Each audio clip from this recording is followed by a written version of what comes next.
Hello there! My name is Tanner, and I'd like to welcome you back to my YouTube channel. Now that December's finally rolled around, I thought it was about time to start what I like to call DecembeRPG.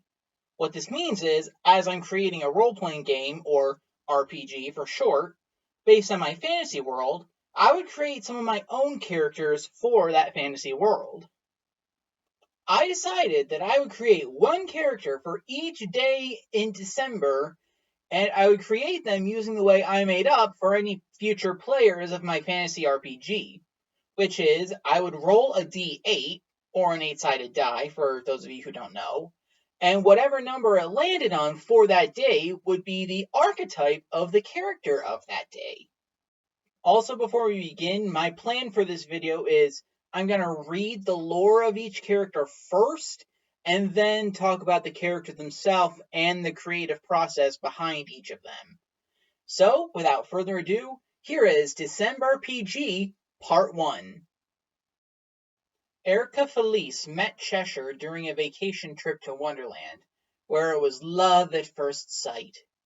They dated for a few years, and after a very long-distance relationship, eloped together. Their daughter, Chelsea Cheshire, was born about a year and a half later. As with others who were born werebeasts, Chelsea experienced her first ever change during the first full moon after her 13th birthday. Her mother, Erica, took her on a girls' trip to what the Wonderlanders call Leviazimwa, which translates to Overland, otherwise known as her mother's homeland.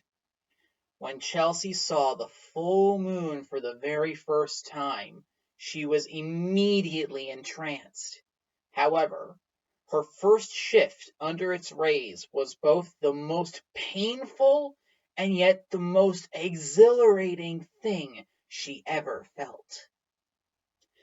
Now, my first roll landed on Storyborn, so I chose a character that was originally supposed to be for a fantasy novel based in my fantasy world that I once wrote.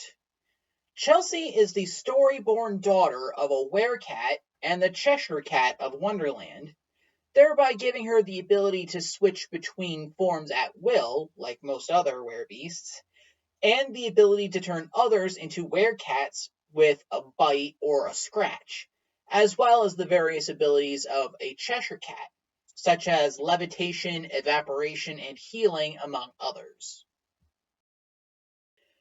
Luna Avalon was born the changeling daughter of a human mother and a fairy genie hybrid father. Her father died before she was born, and her mother died shortly after giving birth to her. Her screams during childbirth caught the ear of Artemis and her huntresses, who came to her aid. Sadly, it was too late to help her, but with her last breath, Luna's mother begged Artemis to take her daughter in and raise her as if she was her own. Artemis took pity on the young mother and the baby, and did exactly that. She took Luna in and raised her as her adopted daughter, and her huntresses treated Luna as if she was their sister. As she grew under their influence, Luna was taught how to shoot with a bow, and when her magic was realized, how to utilize that magic. Now, my second roll landed on a raised demigod, and I thought, why not have someone be raised by an immortal that was thought to be the goddess of maidenhood, and therefore a maiden forever? So, Luna, originally a fairy genie changeling, was created. Due to her adoptive mother's influence, her magical specialty is lunar magic, and her focus/mobile home, rather than being a lamp or a ring or a bottle or an amulet, as is most common for genies and part genies, is a bow that fires her spells as arrows of magical energy. Cool, huh? Blaze Hart was born the demimyth son of a male human and a female pyrosta. His parents were incubating his egg in their fireplace when, for some reason that Blaze never knew, they mysteriously disappeared. Hestia, the immortal that was once worshipped as goddess of the hearth, noticed the abandoned egg in a fireplace and took pity on it. She brought it up to Olympus, incubated and hatched it in the Olympian hearth, and raised Blaze as if he were her very own child. As he grew up, Blaze would ask her questions about what happened to his parents, but the only answer she would give him was, "I'll tell you when you're old enough." When she deemed that he was old enough, she told him his birth parents were kidnapped, his father was killed, and his mother was still alive, though why they kept her alive she either didn't know, or if she knew, she wouldn't say. Hestia told Blaze he was destined to reunite with his bio mother, rescue her, and avenge his father's murder. She sent him down to Earth and gave him instructions on where she was being kept. He hasn't found her yet, but that doesn't mean he won't. Now, Blaze was the second raised demigod that I rolled, and he came about in a similar way to Luna, in the fact that his adoptive mother was considered one of the three Grecian virgin goddesses who swore to be a maiden forever and never get married. I figured, given how she was written in the myths, she would definitely take pity on a helpless child and raise them as her own. Ergo, Blaze, the half-human, half-pyrosta demigod, sprang forth.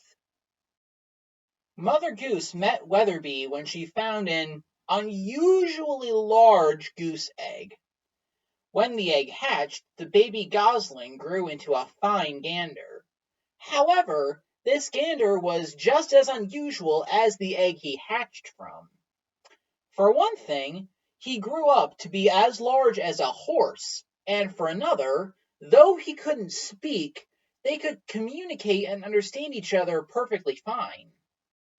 For many, many years, he would carry her on his back as she searched for interesting stories. For you see, stories were and are her magical specialty. However, one fateful night she was working on a new spell and it backfired, turning her gander into a rather goose-like human. However, this turned out to be for the best, as she and her gander-turned-human would eventually fall in love and get married. She and her new husband would travel to different places together, gathering stories for her collection. Sometimes he would be a human, other times he would be a giant gander. With her magic, he could take both forms easily. They went on to live a wonderful life together, and, after a few years of marriage, their son, Jack Goose, was born.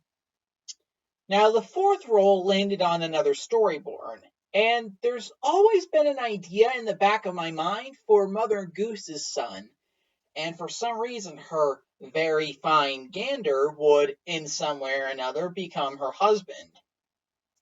I kind of hand-waved it that she can use her magic to turn her gander into a human in order to avoid some otherwise uncomfortable questions. Now, Jack is also able to use his mother's magic, which specializes in things like writing and books and stories, as well as the ability to transform into a half-human, half-gander form. It sounds a lot weirder than it is, trust me. Like most Kama Itachi, Blade was born in a set of triplets. In his case, he was born first, with his younger sister being born 5 minutes later, and their brother being born 5 minutes after her. For a long time, Blade longed to travel and to see the world. His parents would have rather he looked over their apothecary, but they were accepting of his choice to see as much of the outside world as he could, and told him before he left he was welcome back anytime he wanted. Now, the fifth roll landed on magical being, and I wanted to create a character that wasn't the well-known elf or dwarf character. Not that there's anything wrong with that, I just wanted to do something different, you know? So I chose to create a character who is a Kama Itachi. a Japanese being that, in my world at least, takes the form of a humanoid weasel with scythe blades in their arms, legs, and tail, with the ones in the arms and legs being retractable, and the ability to control the wind. Now that I think about it, Japan definitely has some really creative mythological creatures and beings, and I could probably make an entire video about Japanese mythology. But I'm getting off topic. Arsinoe Lovelace was born the daughter of a Cupid couple, but her parents mysteriously disappeared when she was born, so she never truly knew them. It just so happened that Psyche herself was passing through, saw baby Arsinoe, and took pity on the baby Cupid. She scooped her up and took her to her and her husband's Olympian apartment and convinced Eros to raise her as their own daughter. Arsinoe's adopted sister Hedone was given babysitting duty when Eros and Psyche were off doing their respective duties. But she never minded, and always treated Arsinoe as if she was her little sister. One day, when she was old enough, Arsinoe asked her adopted parents whatever happened to her bio parents. Eros said he never knew, and Psyche said that when she found Arsinoe, she was completely alone and abandoned. But outside her childhood home, it looked as though there was a scuffle, and her parents were nowhere to be seen.